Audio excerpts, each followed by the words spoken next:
ప్రపంచ దేశాలను కలవరపరిచే వార్త ఇది. ఎస్, మూడో ప్రపంచ యుద్ధం మొదలైందా అంటే అవుననే వార్తలే వినిపిస్తున్నాయి. ప్రస్తుతం పశ్చిమాసియాలో నెలకొన్న ఉద్రిక్త పరిస్థితులు ఇందుకు ఉదాహరణగా చెప్పొచ్చు. వార్లోకి డైరెక్ట్గా అమెరికా, రష్యా ఎంట్రీ ఇచ్చాయి. రష్యా నుంచి ఇరాన్కు పెద్ద ఎత్తున ఫైటర్ జెట్లు, మిసైళ్లు వచ్చాయి. ఇక అమెరికా నుంచి ఇజ్రాయెల్కు భారీగా బలగాలను మోహరించారు. ఇరాన్, ఇజ్రాయెల్ల మధ్య బాంబుల వర్షం కురుస్తోంది. హై టెక్నాలజీ వెపన్స్తో విరుచుకుపడుతున్నాయి ఇరు వర్గాలు.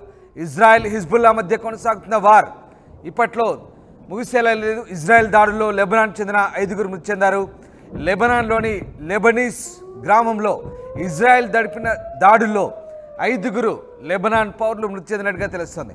హిజ్బుల్లా డ్రోన్ దాడుల్లో అటు అమెరికా సైనికులకు గాయాలయ్యాయి. వెనక్కి తగ్గేది లేదంటూ రష్యా అధ్యక్షుడు పుతిన్ కూడా చెప్తున్నాడు. ఇక ఇరాన్, ఇజ్రాయెల్పై యుద్ధం ప్రకటిస్తామని చెప్తున్న నేపథ్యంలో ఇరాన్కు మద్దతుగా రష్యా నిలుస్తున్నట్టుగా తెలుస్తుంది.